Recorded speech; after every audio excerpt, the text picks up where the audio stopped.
Dia 28. Isso leva tempo. Tudo na terra tem seu tempo próprio, seu momento apropriado. Eclesiastes capítulo 3, versículo 1. Tenho certeza de que Deus, que começou a boa obra em vocês, continuará ajudando-os a crescer em sua graça até quando sua tarefa em vocês estiver finalmente terminada, naquele dia em que Jesus Cristo voltar. Filipenses capítulo 1, versículo 6. Não existem atalhos para chegar à maturidade. Levam-se anos para chegarmos à idade adulta e é necessária toda uma estação para que um fruto cresça e amadureça. O mesmo se dá com o fruto do Espírito. O desenvolvimento do caráter cristão não pode ser apressado. O crescimento espiritual, assim como o físico, exige tempo. Quando você tenta proporcionar um amadurecimento mais rápido a um fruto, ele perde o sabor. Nos Estados Unidos, os tomates são normalmente colhidos antes do amadurecimento, para evitar a deterioração durante o transporte até o varejista. Então, antes de ser vendidos, os tomates verdes são pulverizados com gás carbônico, que os torna vermelhos instantaneamente. Tomates pulverizados são comestíveis, mas não são páreo para o sabor de um tomate devidamente amadurecido no pé. Enquanto nos preocupamos com a rapidez de nosso crescimento, Deus se preocupa em ver-nos crescer fortes. Deus vê nossa vida desde a eternidade e para a eternidade. Por isso, nunca está com pressa. Lane Adams certa vez comparou o processo de crescimento espiritual com a estratégia usada pelos aliados durante a Segunda Guerra Mundial na libertação das ilhas do Pacífico Sul. A primeira ação era preparar o terreno da ilha, enfraquecendo a resistência, lançando bombas dos navios contra os fortes ao longo da costa.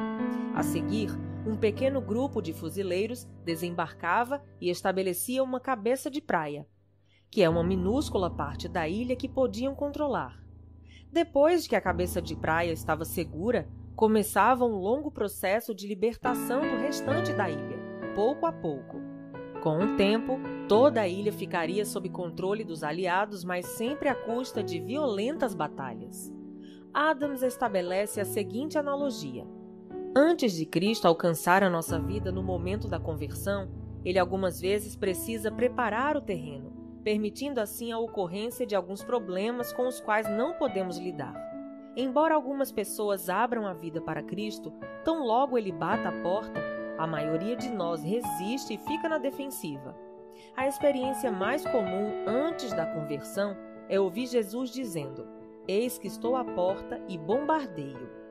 No instante em que você abre um espaço para Cristo, Deus estabelece uma cabeça de praia em sua vida. Você pode até imaginar que já entregou a vida inteiramente a Ele, mas a verdade é que há uma boa parte dela que você nem mesmo conhece. Só se pode entregar a Deus aquela parte que consegue compreender. Ótimo! Uma vez que Cristo estabelece uma cabeça de praia, ele começa a campanha para conquistar mais e mais território, até que sua vida seja completamente dele. Batalhas se seguirão, mas a vitória é certa. Temos a promessa de que aquele que começou a boa obra em vocês vai completá-la até o dia de Cristo Jesus. Isso está em Filipenses capítulo 1, versículo 6. Discipulado é o processo no qual se toma a forma de Cristo. A Bíblia diz: a fim de que o corpo todo seja edificado até chegar o tempo em que, na unidade da fé em comum e do conhecimento em comum do Filho de Deus, alcancemos a verdadeira maturidade, aquela medida de desenvolvimento implícita na expressão a plenitude de Cristo. Efésios capítulo 4, versículo 13. Tornar-se semelhante a Cristo é seu destino final, mas a jornada durará toda uma vida. Até aqui, vimos que essa jornada envolve acreditar, pela adoração, pertencer, pela comunhão e transformar-se, pelo discipulado. Deus deseja que você se torne cada dia mais parecido com Ele. Você começou a viver uma nova vida, na qual está sendo feito de novo e se tornando como aquele que o criou. Colossenses capítulo 3, versículo 10. Hoje somos obcecados por rapidez, mas Deus se interessa mais por resistência e constância. Preferimos o jeitinho, o atalho, a solução imediata. Queremos um sermão, um seminário ou uma experiência que resolva instantaneamente todos os nossos problemas, retire todas as nossas tentações e nos alivie o sofrimento. Mas a verdadeira maturidade jamais será resultado de uma única experiência, por mais contundente e emocionante que seja. Crescer é um processo gradual. A Bíblia diz: somos transfigurados como o Messias, e nossa vida se torna cada vez mais deslumbrante e bela à medida que Deus entra em nossa vida e nos tornamos como Ele. 2 Coríntios, capítulo 3, versículo 18. Por que demora tanto tempo? Embora Deus possa nos transformar instantaneamente, Ele optou por desenvolver cada um de nós vagarosamente. Jesus é cauteloso no desenvolvimento de seus discípulos. Assim como Deus permitiu que os israelitas se apoderassem da terra prometida aos poucos, para que não fossem prejudicados, Ele prefere trabalhar progressivamente em nossa vida. Por que levamos tanto tempo para mudar e crescer? Há várias razões. A primeira, nosso aprendizado é lento. É comum termos de repetir uma lição 40 ou 50 vezes até realmente assimilá-la. Os problemas repetem-se periodicamente e pensamos: de novo não, já aprendi isso. Deus, porém, é quem de fato sabe de que precisamos. A história de Israel demonstra quão depressa nos esquecemos das lições que Deus nos ensina e a rapidez com que retornamos aos velhos padrões de comportamento. Precisamos de reiteradas explicações. A segunda razão: temos muito a desaprender. Muitos procuram um psicólogo por causa de um problema pessoal ou relacional que levou anos para se desenvolver e dizem: preciso que você resolva isso. Tenho 1 hora. Ingenuamente, esperam receber uma solução instantânea para uma dificuldade arraigada há anos. Como a maioria de nossos problemas e todos os nossos hábitos ruins não se desenvolvem da noite para o dia, é impraticável imaginar que possa desaparecer num piscar de olhos. Não há pílula, oração ou teoria que desfaça instantaneamente os danos causados por um longo período.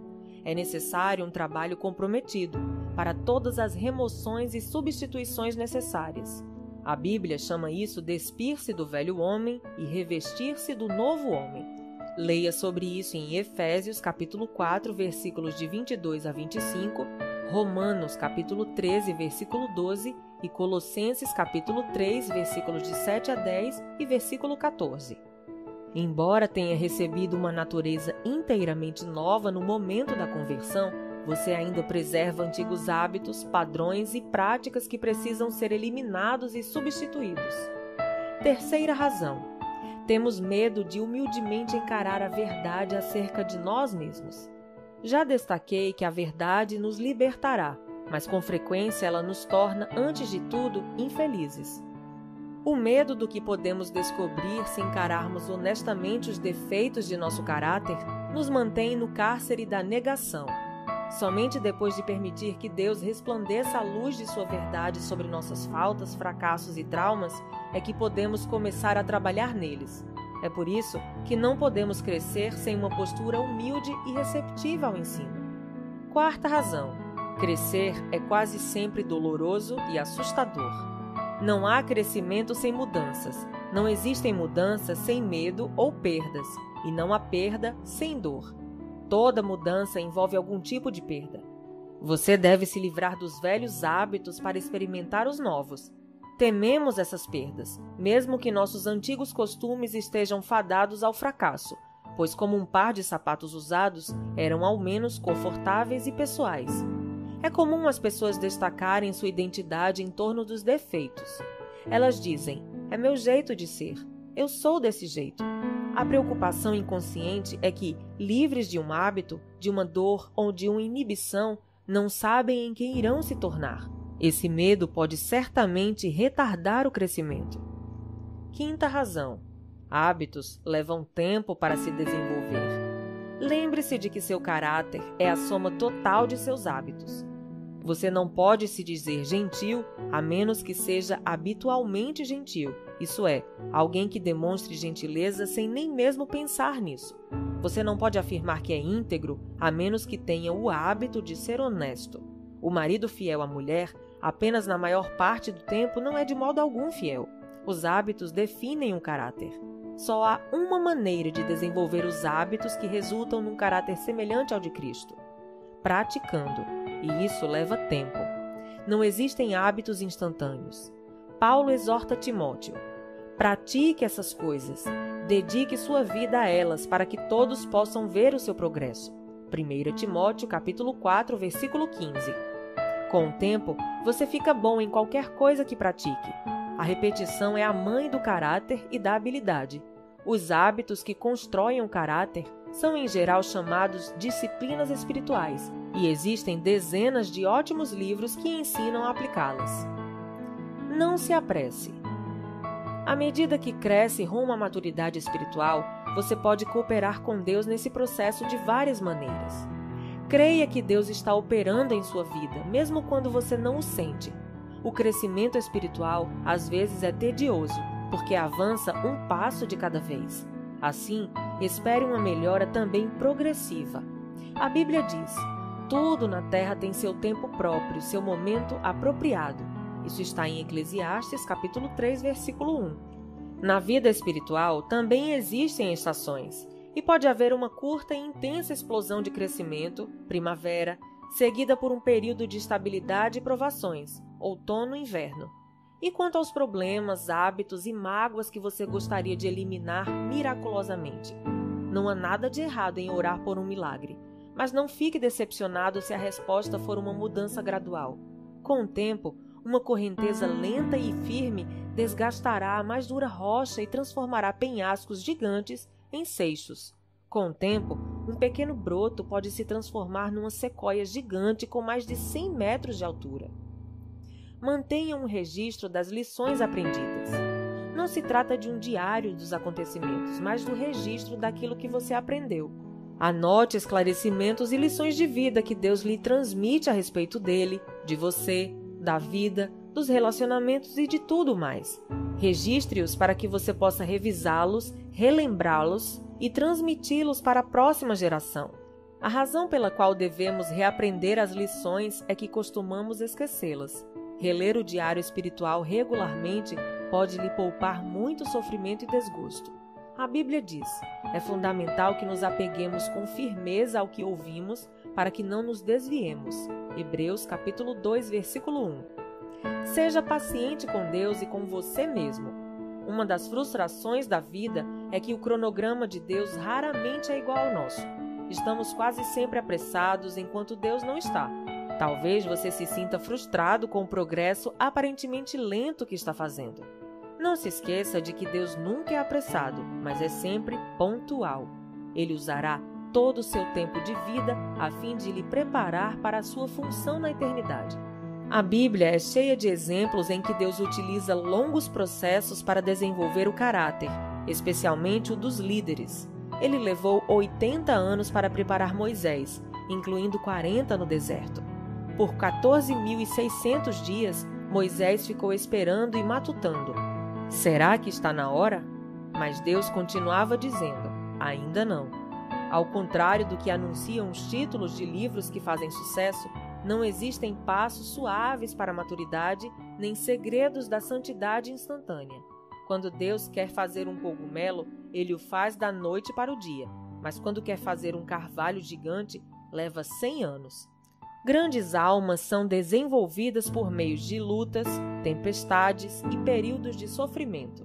Tenha paciência com o processo. Tiago aconselha: por isso, não desistam facilmente. Essa perseverança os ajudará a amadurecer e a desenvolver plenamente o caráter de vocês. Tiago, capítulo 1, versículo 4. Não desanime. Quando Abacuque ficou deprimido por achar que Deus não estava agindo rápido o suficiente, Deus lhe respondeu: essas coisas que planejei não acontecerão, porém, imediatamente. Devagar, firmemente e com certeza, vai se aproximando o tempo em que a visão será cumprida. Se parecer demorar muito, não se desespere, porque tudo vai acontecer mesmo. Seja paciente. O cumprimento dessa promessa não vai chegar nenhum dia atrasado. Abacuque, capítulo 2, versículo 3. O atraso não é uma negativa de Deus. Lembre-se de quanto você já passou, não de quanto terá de passar. Você não está onde deseja estar, mas também não está onde costumava estar. Tempos atrás, alguns cristãos americanos usavam um broche com as letras P, B, P, G, I, N, F, W, M, Y. Significava: por favor, seja paciente. Deus ainda não concluiu a obra dele em mim. Deus também ainda não concluiu a obra dele em você. Então, siga em frente. Até mesmo a lesma alcançou a arca por perseverar. Dia 28. Pensando sobre meu propósito de vida. Tema para reflexão: não existem atalhos para chegar à maturidade. Versículo para memorizar: Deus começou a fazer uma boa obra em vocês e tenho certeza de que Ele a continuará até que seja concluída quando Jesus Cristo voltar outra vez. Filipenses capítulo 1, versículo 6. Pergunta para meditar: em que área de meu crescimento espiritual preciso ser mais paciente e persistente? Até o próximo áudio.